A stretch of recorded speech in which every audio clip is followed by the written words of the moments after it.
Hi guys, good morning. Welcome to tricky English YouTube channel. Guys, मैं हूँ उमेश पटेल। मैं आज आपको पढ़ाऊंगा इंग्लिश की जड़ क्या होती है। आज मैं इंग्लिश की जड़ के बारे में बात करूंगा। दोस्तों, वीडियो को ज़्यादा से ज़्यादा लाइक और शेयर करें, चैनल को सब्सक्राइब कर लें। तो दोस्तों, मैं आपको ज़्यादा से ज़्यादा आज आपको बताऊंगा कि आपको कि इंग्लिश की जड़ क्या होती है। दोस्तों, इंग्लिश में यदि आपको हिंदी आती है तो मैं आपसे वादा करता हूं कि आपको अंग्रेजी आने लगेगी। इसलिए मैं आज मेरा मोटो है बेसिक पढ़ाना। ये कोई ना महसूस करेगी मैंने बहुत कठिन दर्जे से उठा रखा है या कठिन स्टैंडर्ड से उठाया है, ऐसा कुछ नहीं। मैं जीरो से उठाना चाहता हूँ आपको और जीरो से हीरो बनाना चाहता हूँ। दोस्तों, मैं आपको बता दूं कि जब भी किसी ने शुरुआत की तो उनको पता है किसी को पेट से कोई सीख के आता नहीं, सबको यही सीखना पड़ता है और सभी शुरू करते हैं जीरो से और फिर एक दिन बनते हैं वो हीरो। तो मैंने भी शुरुआत की, आपने भी शुरुआत की। तो मैं आपको बताना चाहता हूँ, जब मैंने पढ़ाई शुरू की तो लोगों ने बताया, शुरुआत की तो बाबू लोगों ने कहा ये क्या है दोस्तों, जरा देखिए कि कहीं नहीं बाबा का कुआं है। क्या बना है दोस्तों? बाबा का कुआं बना हुआ। क्या बना दोस्तों? बाबा का कुआं बना है। फिर कहा कि बाबा कुआं से क्या निकला दोस्तों? कीड़ा निकला। और बाबा ने मारी लाठी, क्या बन गया दोस्तों? बांस का से कबूतर बन गया। शायद इतना अच्छा कबूतर मैंने जब बचपन में शुरू किया होगा तो नहीं बना होगा दोस्तों। तो इसका मतलब साफ हुआ कि आपको भी इसी जीरो शुरू करना है और जीरो से लेकर के नौकरी के जिस भी परीक्षा में जो भी कंपटीशन होते हैं सारे में आने वाले सब कुछ मैं आपको सिखाऊंगा। छोटे बच्चों के लिए भी मैंने कोशिश की, छोटे बच्चे भी इसमें हो, छोटे बड़े जिसको हिंदी आती है, हर प्रकार का व्यक्ति इसमें सीख सकता है मेरी इंग्लिश को। उसको डरने की जरूरत नहीं है और वो हर प्रकार से मेरी मदद ले सकता है। तो मैंने इस बेस पर इसको पढ़ाने की कोशिश की है जीरो से, कि कोई ये ना कहे कि जैसे इंग्लिश में बहुत सारे लोग डरते हैं, चाहे वो उसको हिंदी केवल आती हो। मेरा वादा रहा कि मैं आप सबको सिखा ले जाऊंगा। तो आइए दोस्तों, आपको बता दूं, आपने देखा कि ये बाबा का कुआं था। बाबा कुआं से क्या निकला था दोस्तों? कीड़ा। तो शायद मैंने फिर से एक बार बताना चाहता हूँ, ये क्या है दोस्तों? बाबा का कुआं है, जीरो है। बाबा कुआं से क्या निकला दोस्तों? कीड़ा निकला। बाबा ने क्या मारी? लाठी मारी। क्या बन गया? कासे कबूतर। तो शायद इतना अच्छा कबूतर मैंने बचपन में नहीं बनाया होगा और अब आज न जाने कितने कितने हमने एसएससी के एग्जाम भी क्वालिफाई किए और आप लोग भी करेंगे। आप लोगों ने भी शुरुआत यहीं से की होगी। तो मेरा मोटो है कि आपको बस इस पर अवगत कराना कि मैंने जीरो शुरू की है। और सबसे पहले नाम लिखना सीख जाए, नाम लिखना राम श्याम घनश्याम। उसके बाद जो इंग्लिश की जड़ होती है दोस्तों, मैं सभी टीचरों से, अपने अभिभावकों से, अपने बड़े भैया बहनों से, माता पिता से रिक्वेस्ट करना चाहता हूं कि अपने बच्चों को नाम लिखने के बाद सिर्फ फोकस करेगा तो किस पर फोकस करे? वो वर्ब पर फोकस करवाइएगा, उसे वर्ब याद कराइएगा। अगर वर्ब याद हो गई तो वो दिन दूर नहीं जिस दिन आपका बच्चा अंग्रेजी टाइम टाइम बोलना सीख जाएगा। तो फिर उसके बाद तो वर्ब पर फोकस करिए, अपने बच्चे को ज्यादा से ज्यादा वर्ब रटाइए। और वर्ब अगर रटा लेते हैं तो मैं वादा करता हूं, अगर आप हमारा यूट्यूब चैनल देखते हैं तो मैं आपको जीरो से हीरो तक बनाने की पूरी कोशिश करूंगा। तो आइए, उसमें आपको दिखा रहे हैं, ये वर्बें हैं दोस्तों, इनको जरूर अपने बच्चों को याद कराने की कोशिश करिएगा। देखिए दोस्तों, दिख रही होगी। तो ये हैं वर्बें, इनको कहीं ना कहीं से व्यवस्था करिए। अगर नहीं मिल रही है तो फिर मुझे बताइए और मेरे नंबरों पर, मेरे ईमेल आईडी पर कॉल कर सकते हैं, बातचीत कर सकते हैं। तो इन पर फोकस करिए, ये जड़ें हैं। अगर आपका बच्चा नाम लिखना सीख जाता है तो उसके बाद उसे वर्ब की जरूरत, किसकी जरूरत दोस्तों? वर्ब की। वैसे मैं अगले वीडियो में मैं आपको वर्ब के बारे में भी अच्छे से बता दूंगा। तो वर्बों के बारे में आपको जानना होगा। वर्ब देखिए यहाँ पे, ये देखिएगा दोस्तों, ये वर्ब्स हैं, इस पर फोकस करिए अपने बच्चे को। और हर टीचर को भी यही चाहिए कि इंग्लिश में अगर सिखाना चाहता है तो वर्ब पर ही फोकस करे और वर्ब ही इंग्लिश की जान है। तो वर्ब पे आपको फोकस करना है। तो देखिए दोस्तों, ये देखिएगा वर्ब हैं, इनको चाहे तो लिख लीजिएगा, आप नोट कर लीजिएगा रोक करके वीडियो को, और आप अच्छे से देख सकते हैं, इसे नोट कर सकते हैं। और आगे और भी मीनिंगे हैं, जरा देखिएगा। ये सारे आपको मीनिंगों को याद करवा दीजिए, लर्न करवा दीजिए दोस्तों। तो आपके बच्चे को इंग्लिश संबंधी सभी प्रकार की जो दूरियां हैं, कमियां हैं, चाहे वो जिस कंपटीशन की है, वो मैं धीरे धीरे कंपटीशन की सारी चीजें इस पर छोड़ता रहूंगा, जीरो से लेकर के हीरो तक की। ये देखिए दोस्तों, इनको आपको याद कराइए अपने बच्चे को। और भी मीनिंग है। हालांकि मैं इसको अगले वीडियो में इनको शेयर करूंगा, क्योंकि इंग्लिश की जड़ है तो मेरा बताना कर्तव्य है, प्रथम कर्तव्य है, मेरा दायित्व है कि आप सबको इंटरेस्ट पैदा करें, आपके अंदर का डर खत्म करें। तो इसके लिए वर्ब बताना बहुत जरूरी है। तो ये देखिए, इनको आप याद कराइए अपने बच्चे को, और फिर उसके बाद मेरे यूट्यूब चैनल को ज्यादा से ज्यादा फॉलो करें, और फिर मैं आपको हर एक चीज आपको सिखाता बताता रहूंगा। दोस्तों ये देखा आपने, यही है वर्ब, और इसके बाद आपने जरूर देखा है, आपको बता दें, आप इसके बारे में जानते हैं, इसको भली बात जानते हैं। बड़े बड़े ABCD है, बड़ी ABCD ABCDEFGH, तो आप इसको पता ही, आपको इसको लिख करके, इसको नहीं आता उससे सिखा दीजिएगा रोक रोक करके। और अब आइए देखते हैं छोटी ABCD की मैं बात करना चाहूंगा। छोटी ABCD ये देखिएगा यहाँ लिखा हुआ है, तो इनको भी आप अपने बच्चे को सिखाने की कोशिश करिएगा। मैंने 0 शुरुआत की है, तो इनको भी याद करा डालिएगा, और उसके बाद मैं आपको रोक कर इसको अच्छे से तैयार करवा दीजिए अपने बच्चे को, तो फिर आपके बच्चे को आने लगेगा। और ये ABCD हो गई। उसके बाद आपको छोटी बड़ी ABCD तैयार करने के बाद आगे क्या करना है, आगे आपको फिर स्वर इंग्लिश के याद करने हैं। और आइए मैं उनके बारे में बता दूं आपको कि सबसे पहले ये बात आपको तैयार करनी पड़ेगी, जो आज के युग में बहुत ही इम्पोर्टेंट है, बहुत ही मजेदार बात है। तो आइए मैं उसके बारे में आपको चर्चा। इन्हें दोस्तों अपने बच्चों को तैयार करवा दीजिए, अपने दोस्तों को, कि आधा का किस प्रकार होता है, किस प्रकार का होता है, किस प्रकार का होता है। आधा का में कोई भी मात्रा नहीं होती, अगर कटे अक्षर होते हैं तो उसमें इंग्लिश में कोई भी मात्रा नहीं होती, कोई भी स्वर नहीं होता है, इसलिए उसको सिर्फ का से के लिख देते हैं। आधा खा देखते हैं किस तरह लिखा जाता है, आधा खा एक इस तरह KH हो जाएगा, आधा गा इस तरह जी हो जाएगा, आधा गा इस तरह GH हो जाएगा। अंगा ए है आपके पास, N हो जाएगा, आधा चा, और आधा चा इस तरह होता है, CH हो जाएगा, आधा छा होता है, CHH, आधा जा इस तरह का J हो जाएगा, आधा झा JH हो जाएगा, इस तरह का यहाँ आधा, तो N हो जाएगा। कटे अक्षर है, आधा टा है, एक आधा टा इस तरह टी हो जाएगा, आधा ठा, आधा डा है, ठा है, TH हो जाएगा, आधा डा है, डी हो जाएगा, आधा ढा है, TH हो जाएगा, आधा आड़ा है, इस तरह का होता है, N हो जाएगा, आधा ता है, इस तरह का होता है, आधा था, और टी हो जाएगा, आधा था होता है इस तरह का, TH हो जाएगा, आधा डा होता है, डी हो जाएगा, आधा धा होता है, DH हो जाएगा, आधा ना होता है, इस तरीके होते हैं, N हो जाएगा, आधा पास, P होता है, आधा पास PH होता है, आधा बा है, P हो जाएगा, आधा बा है, BH हो जाएगा, आधा माँ, M हो जाएगा, आधा या है, Y हो जाएगा, आधा रा, ये है R हो जाएगा, आधा L हो जाएगा, आधा ला है, L, आधा बा है, B है, आधा SH है, और फिर खा कटकोण है, SH हो जाएगा, आधा सा है, ये H हो जाएगा, हल है, H है, छत्री है, आधा KS है, त्रिशूल है, TR है, यहाँ है, आधा GY है। तो इनको रोक करके अपने बच्चों को सिखाने की कोशिश करें कि ये चीज बच्चों को आने लगे। और फिर आइए देखते हैं दोस्तों, हम आपको नाम लिखने के बारे में बताने के बाद आपको ले चलते हैं सीधे, इनको याद करवा दीजिए अपने बच्चों को। और हर टीचर को भी चाहिए कि इसी से फोकस करे, बेसिक से शुरुआत करे, जिससे कि हर व्यक्ति को इंग्लिश।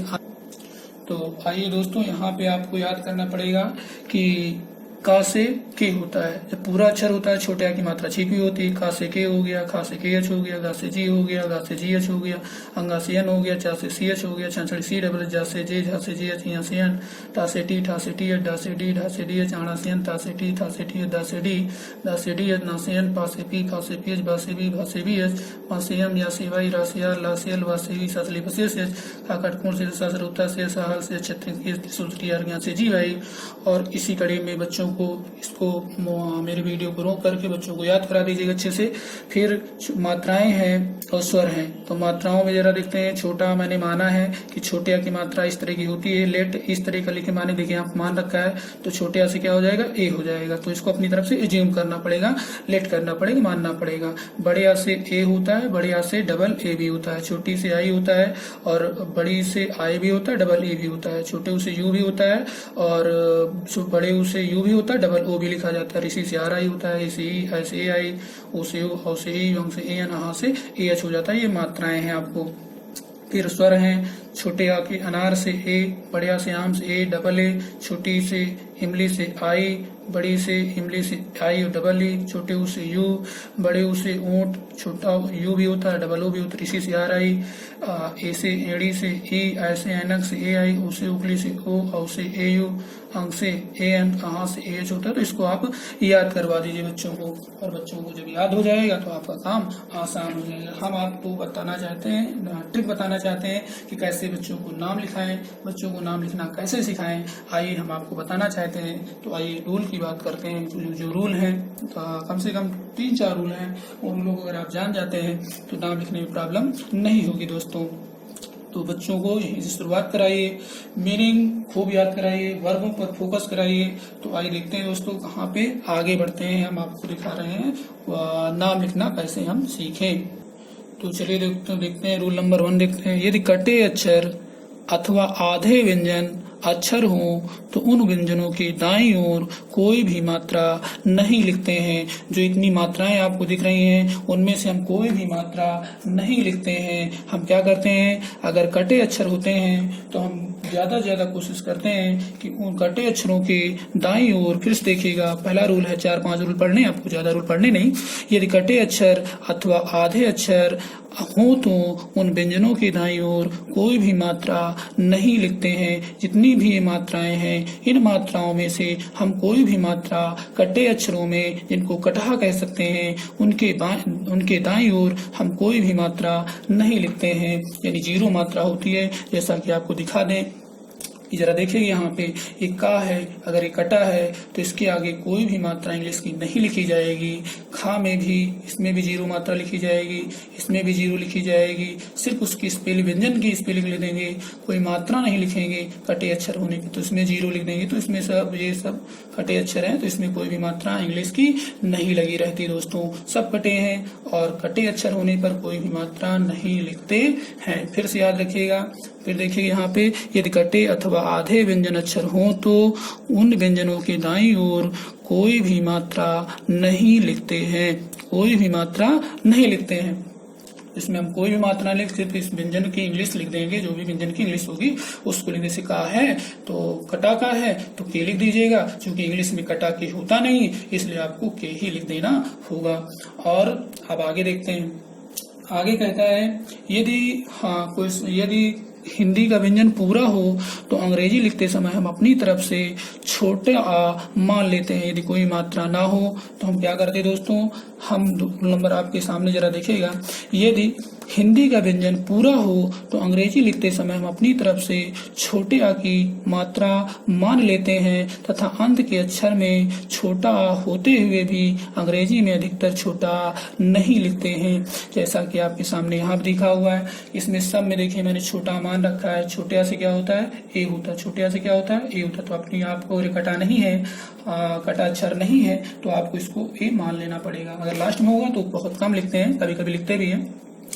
तो का से के हो जाएगा। फिर ये छोटा है तो ए लिख देंगे, खा से के एस, फिर छोटे आ से ए लिख देंगे, क्योंकि पूरा होने पे करना पड़ेगा। से जी, छोटे आ से ए, तो ए लिख देंगे यहाँ पे, क्योंकि इसको मैंने माना है। तो आइए देखते हैं, यहाँ पर लिखा हुआ है एक कोई एग्जाम्पल, कमल लिखा हो। क्या लिखा दोस्तों, कमल। तो का से के, छोटे आ से ए, चूंकि इसमें भाई पूरा अक्षर है तो छोटा मानेंगे, छोटे आ से ए हो जाएगा, माँ से एम हो जाएगा, छोटा फिर इसमें छुपा हुआ, छोटा फिर मानेंगे, छोटे आ से एम, सॉरी, तो का से के, छोटे आ से ए हो जाएगा, फिर माँ है, माँ पूरा, माँ तो कटा अक्षर होता नहीं यम, तो इसलिए फिर छोटा मानेंगे, ए हो जाएगा। ला से एल लास्ट में है, लिख भी सकते, नहीं भी लिख सकते, लेकिन जब कम में काम चला तुम ज्यादा क्यों लिखें, तो क्या हो जाएगा दोस्तों, कमल हो जाएगा। क्या हो जाएगा, कमल। फिर से देखते हैं, यदि हिंदी का व्यंजन पूरा हो तो अंग्रेजी लिखते समय हम अपनी तरफ से छोटा आ की मात्रा मान लेते हैं तथा अंत के अक्षर में छोटा होते हुए भी अंग्रेजी में अधिकतर छोटा नहीं लिखते हैं। छोटा रहता भी है तो लास्ट में बहुत कम लिखते हैं। जैसे आपके सामने लिखा हुआ है, कमल है,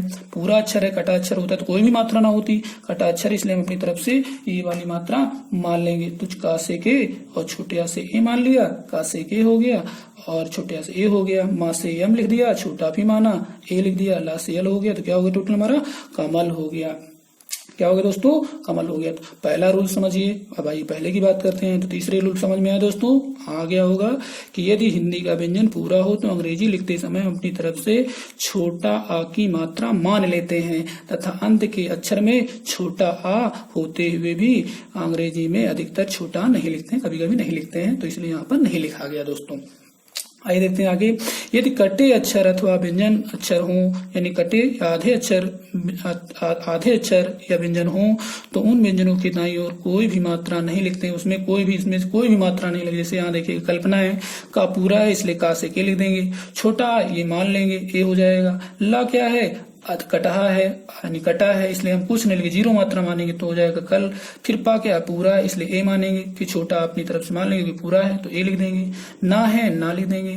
बड़े आ से डबल ए होता है, लेकिन आप जब ये डंडा है स्वर आए तो आ से आम आए तो डबल ए लिखेंगे और छोटा ये वाला है तो ए लिखेंगे, इसलिए बड़े आ से ए हो जाएगा। तो क्या हो जाएगा दोस्तों, कल्पना हो जाएगा। क्या हो जाएगा, कल्पना हो जाएगा।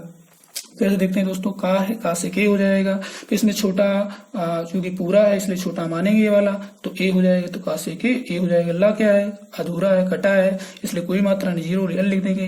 पा क्या है पूरा है इसलिए छोटा मानेंगे ए हो जाएगा, तो ये वाला मात्रा है पी ए हो जाएगा। ना क्या है पूरा है तो एन लिखेंगे। फिर मात्रा जो लगी है वही मात्रा लगाए, दूसरी मात्रा लगाना नहीं, जो इसमें से मात्राएं लगी है वही मात्रा आपको पेस्ट करनी लगाना है। तो बढ़िया से ए होता तो क्या हो गया दोस्तों, कल्पना हो गया। फिर संत है आपके सामने, संत में देखते हैं सासर होता क्या है पूरा है इसलिए आप सा लिखिएगा।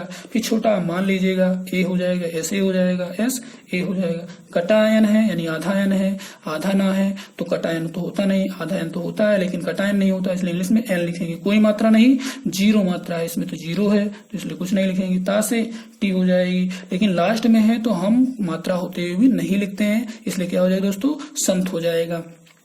फिर दोस्तों आगे भी बहुत सारी चीजें हैं, आपको अंग्रेजी संबंधी बिल्कुल हमारी बात समझ में आ रही होगी। तो जो मात्राएं होंगी वही मात्राएं हम लिखेंगे।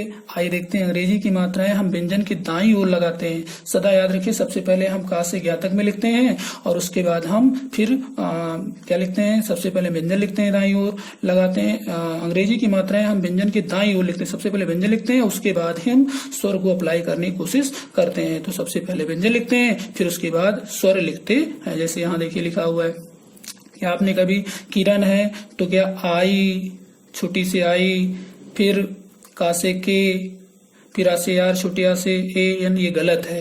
ये किरण इस तरह नहीं लिखा आपने, सबसे पहले क्या लिखा व्यंजन लिखिए, व्यंजन का से के, छोटी की मात्रा लिखी छोटी से, इसमें ढूंढ के लिखिए आई, आई हो गया, छोटी से आई हो गया। रा से आर, रा पूरा है इसलिए छोटा मान लेंगे, रा से आर छोटे आ से ए हो गया, ना से एन हो गया, लास्ट में नहीं लिखेंगे मात्रा, तो क्या हो जाएगा दोस्तों, किरण हो जाएगा। हमने देखा कि हम सदा दाईं ओर ही मात्रा लगाते हैं, जो मात्रा लगी रहेगी उसको हम दाएं लगाने की कोशिश करेंगे। तो आपने रूल नंबर 2 देखा, फर्स्ट देखा, 3 देखा।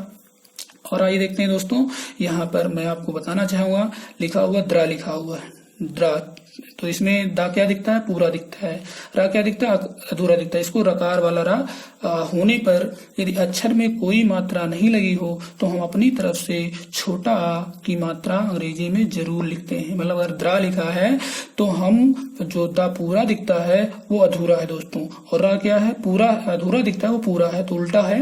फिर से देखिए, द्रा लिखा है, दा पूरा दिखता है वो अधूरा है, आधा दा है। रा अधूरा दिखता है वो पूरा है, रा को पूरा लिखेगा तो क्या हो जाएगा, आधा दा से डी, कटा अक्षर है कोई मात्रा नहीं, रा से आर और छोटा मान लेंगे क्योंकि लास्ट में हम कभी कभी लिखते भी हैं, तो डी आर ए हो जाएगा, तो क्या हो जाएगा, द्रा हो जाएगा। फिर से देखिए दोस्तों, यदि द्रा लिखा है, रकार वाला रा होने पर यदि अक्षर में कोई मात्रा नहीं लगी हो तो अपनी तरफ से छोटा आ की मात्रा अंग्रेजी मान लेते हैं या जरूर लिखते हैं। जैसे लिखा द्रा लिखा, दा क्या दिखता है, पूरा दोस्तों दिखता है पूरा, लेकिन है क्या, अधूरा, आधा दा है। रा क्या दिखता है, अधूरा, है क्या, पूरा, तो उल्टा है, इसलिए दा से आधे दा से डी, कोई मात्रा नहीं, जीरो, फिर लिखेंगे आर, आर से रा से आर लिखेंगे, यहाँ छोटे आ से, इसलिए क्या हो जाएगा, द्रा हो जाएगा। आई देखो मैंने लिखा चंद्र लिखा दोस्तों, चा क्या है, पूरा है इसलिए सी एच लिखेंगे, फिर छोटा अपनी तरफ से मान लेंगे, ए हो जाएगा। ना क्या है, कटहा यानी आधा, कोई मात्रा नहीं, जीरो, एन लिख देंगे। दा क्या है, अधूरा, देखिए यहाँ बताया गया तो इसमें दा से डी हो जाएगा। रा क्या है, पूरा, इसलिए आर लिखेंगे, और लास्ट में है तो इसमें हम ए भी लगा देंगे, तो रा क्या है, पूरा, तो रा में छोटा आ भी है तो छोटे आ से ए हो जाएगा, तो क्या हो जाएगा, चंद्र हो जाएगा। और आगे देखते हैं दोस्तों, बहुत सारे इस तरह से आप भी लिख के बच्चों को सिखा दीजिएगा, बता दीजिएगा। फिर अगला है 5 है, यदि मात्रा पहले से ही किसी व्यंजन में लगी हो तो उन्हीं मात्राओं को ही उस व्यंजन के दाईं ओर ही लिखते हैं। जैसे लिखा हुआ यहाँ पे पूजा लिखा है, तो पूजा मात्रा पहले से बड़ा ऊ का है तो सबसे पहले व्यंजन लिखेंगे पा से पी, और बड़े ऊ से डबल होता है, यू भी होता है लेकिन आप डबल लिखेगा तो बड़े ऊ से डबल हो जाएगा। जा से जे हो जाएगा, पी बड़े की मात्रा से हो जाएगा तो पूजा हो जाएगा। फिर आगे लिखा हुआ है चौधरी लिखा हुआ है, चौधरी देखिए। चा से सी एच पहले व्यंजन लिखिए, सी एच लिख देंगे, फिर औ से ए यू लिख देंगे, ढूंढ के यहाँ से लिख लीजिएगा। धा से डी एच, फिर छोटा इसमें छिपा हुआ है जो कि पूरा अक्षर है तो धा से डी एच हो जाएगा। छोटे आ से ए, रा से आर, और रा से आर, और बड़ी से हम कभी आई कभी लास्ट में होने पर दोस्तों हम आई लिखते हैं और बीच में होने पर हम डबल ही लिखते हैं, तो इसलिए क्या हो जाएगा चौधरी हो जाएगा। फिर दोस्तों यहाँ देखिए प्रिया लिखा हुआ है, पा क्या दिखता है पूरा दिखता है लेकिन है क्या दोस्तों अधूरा है। फिर रा क्या है पूरा दिखता, अधूरा दिखता है क्या पूरा। हमने कहा दाईं ओर ही हम लिखते हैं क्या मात्राएं, तो यहाँ पा से पी हो जाएगा, रा से आर लिखेंगे, छोटी से आई लगाएंगे, या से वाई लिखेंगे और बड़े या से लिखेंगे, क्या हो जाएगा प्रिया हो जाएगा। बच्चों धर्म की बात करते हैं। धर्म देखिए सबले धर्म, धर्म धा से डी एच, तो डी एच आया, फिर छोटा है रा लिख देंगे, फिर धर्म रा आया, आधा रा हो जाएगा, आर लिख देंगे, फिर माँ है पूरा, माँ से एम, छोटा है लेकिन लिखेंगे तो क्या हो जाएगा हमारा धर्म हो जाएगा। तो इस तरीके से दोस्तों अपने प्यारे प्यारे बच्चों को इस पर इनवाइट करिए, 2-3 बार उसको बताइए दिखाइए, तो शायद उनको यही से जब ये नाम लिखना आ जाए, नाम लिखना वैसे सबको आता है मुझे पता है, लेकिन मैंने एक प्रयास किया है कि बच्चों को ये ना लगे कि सर ने जीरो से नहीं बहुत बड़े स्तर से शुरू किया है, इसलिए मैंने ये बेस शुरू की है कि सदा के लिए हो जाए दोस्तों। और अच्छी ग्रामर है, अच्छी ग्रामर का सब लोग मजा लें, हंसते मुस्कुराते रहें, डरिए नहीं, आपको इंग्लिश आने लगेगी। तो हम आपको आगे बताते हैं एक बार फिर से कि इंग्लिश की रूट क्या है। अब इसके बाद अगर नाम लिखना आ गया तो आपको क्या करना है दोस्तों, आपको अपने बच्चों को, हर माता पिता को मेरी हाथ जोड़कर विनती है, अनुनय विनय है कि वो अपने बच्चों को इसके बाद क्या कराएं। तो आइए दोस्तों मेरे दो प्यारे प्यारे दोस्तों, मैं आपको बताना चाहता हूं कि अब इंग्लिश की जड़ जब नाम लिखना आ जाता है बच्चों को और उसको इमला आने लगे, इसको डिक्टेशन बोलते हैं, अगर उसको इमला आने लगे मतलब डिक्टेशन, हिंदी में डिक्टेशन यानी इमला आने लगे, तो उसको सबसे पहले नाम लिखना सिखा दीजिए। नाम सिखाने के बाद उसे फिर दोस्तों हम आपसे वादा करते हैं कि आप एक काम जरूर करिए, उसको वर्ब जरूर याद करवा लीजिए, और अगर वो आपको वर्ब आ जाती है तो आपको इंग्लिश बोलना हर एक प्रकार की ग्रामर में आपको बड़े ही चुटकियों में आइसक्रीम जैसी ग्रामर लगेगी, मजा आ जाएगा, इतनी सरल ग्रामर है। तो आप वर्ब पे फोकस कराइए, वर्ब को याद करवा लीजिएगा। इसको आप पहले इसको मेरे मोबाइल जो भी वीडियो है उसको रोक करके इसको लिख लीजिएगा, लिख करके अपने बच्चों को याद करवा दीजिएगा। नहीं तो एक दिन मैं वीडियो इसको बनाऊंगा वर्ब का, तो उसमें आपको दिखाएंगे कि आपको कैसे क्या करना है दोस्तों।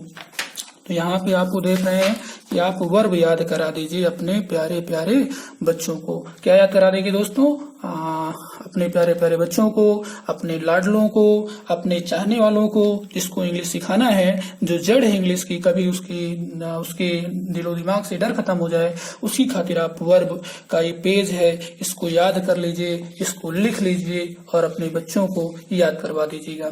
और फिर आप वर्ब की ट्रिक भी देख लीजिएगा। लिखने के बाद इसमें मैंने 1, 4 जो भी ट्रिक है, इसमें यहाँ पे ब्रैकेट में लिखा कौन सी ट्रिक लगेगी, फिर मैं आपको आगे चल के बताऊंगा ही।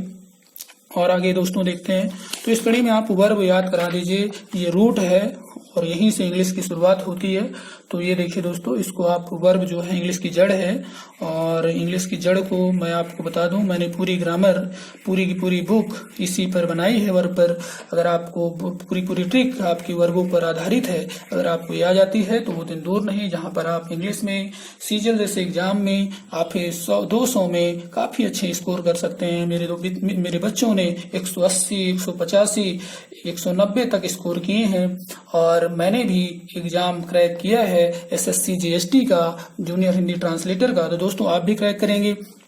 मैं आपको जैसे ही चयन होगा, अभी चयन की बात जारी है, जैसे ही होगा, पहले परीक्षाएं निकलती हैं, प्री दिया, मेंस दिया, और अगर फाइनल होता है तो फिर मैं आपको और अच्छी अच्छी चीजें देखी। तो यार दोस्तों यहाँ पे वर्ब पर आप फोकस करिए, अपने प्यारे प्यारे बच्चों, किसी भी जिसको भी नहीं आती उसको याद करवा लीजिए। अगर आपको वर्ब आ गई तो मैं 100% वादा करता हूँ कि आपको मैं सबको सिखा ले जाऊंगा। तो दोस्तों आप वर्बों पर फोकस करिए, इसे लिख लिख करके याद कर लीजिएगा। जो कठिन है, जिसमें गोला लगे हैं, उनको नोट कर लीजिएगा, लिख लिख के याद करना पड़ेगा। और अगर यही जड़ है यही अंग्रेजी की रूट है, इसको सीखिए। अगर ये सीख गए तो जो आपकी बचपन की जितनी भी समस्याएं, किसी भी को भी, चाहे जो भी हो, जो भी हिंदुस्तानी है, अगर उसे हिंदी आती है, और मैंने आज जड़ की बात की है, जड़ आपको बता दिया कि जड़ क्या है, अगर रूट आपको पता चल गई, मेरा मेन मोटो था आपको रूट बताना कि ये इसकी इंग्लिश की जड़ होती क्या है। और फिर बाकी हमारे वीडियो बहुत सारे हैं, मैंने बहुत ही सावधानी पूर्वक, बहुत ही अच्छे से हमने चर्चा की है हर चीज पर, और आप इनको याद कर लीजिए दोस्तों। मैं एक दिन वैसे इसके बारे में मैं विस्तार से बताऊंगा वर्गों के बारे में आने वाले कुछ वीडियो में, जब मैं पैसिव वॉइस पढ़ाने बैठूंगा, चूंकि पूरी पैसिव वॉइस मेरी इन्हीं 5 फॉर्मों पे आधारित है। तो आप इसको जरूर याद करिए दोस्तों। तो इसको लिख लीजिएगा, लिख करके अपने प्यारे प्यारे बच्चों को याद करवा दीजिए, खुद भी याद करिए और इस पर खूब प्रैक्टिस करिए। देखिएगा दोस्तों, ये सब आपके सामने है, इनको याद करना आपका काम है, और दोस्तों को याद कराना भी आपकी ड्यूटी है, क्योंकि तभी मजा आएगा पढ़ने में जब आप इसको याद कर लेंगे दोस्तों। तो मैंने वर्मों की बात की। तो दोस्तों, आपको मेरा वीडियो पसंद आया तो आपको एक काम करना है, आप सबसे पहले जब ये चीज याद हो जाती है, आपको इंग्लिश आने लगती है, तो आप अपने माता पिता के नाम पर और माँ सरस्वती के नाम पर मिठाई भी बांट दीजिएगा। समाज में आप भी खाइए, दूसरों को खिलाइए, और अगर आपको जॉब लग जाती है तो फिर क्या, फिर तो आपकी अच्छी बात है। तो दोस्तों, आपको एक बार फिर से थैंक्स फॉर वॉचिंग। लेकिन दोस्तों, वीडियो को ज्यादा से ज्यादा, अगर वीडियो पसंद आया है तो वीडियो को ज्यादा से ज्यादा लाइक और शेयर करें, चैनल को सब्सक्राइब और बेल आइकन दबा लीजिए, जिससे कि आपको और आपके दोस्तों को अंग्रेजी संबंधी नई नई टेक इंग्लिश की जानकारी सबसे पहले मिलती रहे। तो मेरा मेन उद्देश्य था जीरो से सिखाने का, कि इसमें लोग ये ना कहें कि मुझे इंग्लिश से डर लगता है, सर ने इंग्लिश बड़े ही कठिन से शुरू की। तो मैंने कठिन से नहीं, मैं आपको बहुत सारी trick, passive voice, narration, synthesis, complex compound, conjunction, preposition, adverb, adjective, जितनी भी ETC होता है, सब की ट्रिकें मेरे पास हैं दोस्तों। मैंने बड़ा विचार किया है, कम से कम इसमें माँ सरस्वती का बड़ा योगदान है। माँ सरस्वती की वाणी आप तक जरूर पहुंचे और आपको आने लगे, यही मेरा उद्देश्य है। आपके चेहरे पर, आपकी स्किन जो है, आपके चेहरे पर मुस्कुराहट रहे, इसी आशा के साथ मैं आपसे विदा लेता हूं। तो ओके बाय दोस्तों, गुड बाय, ख्याल रखिएगा, keep on smiling, be always be happy, सदा खुश रहिए, और अपने मम्मी पापा का आशीर्वाद लेते रहिए, गुरुओं का भी। और ओके बाय दोस्तों।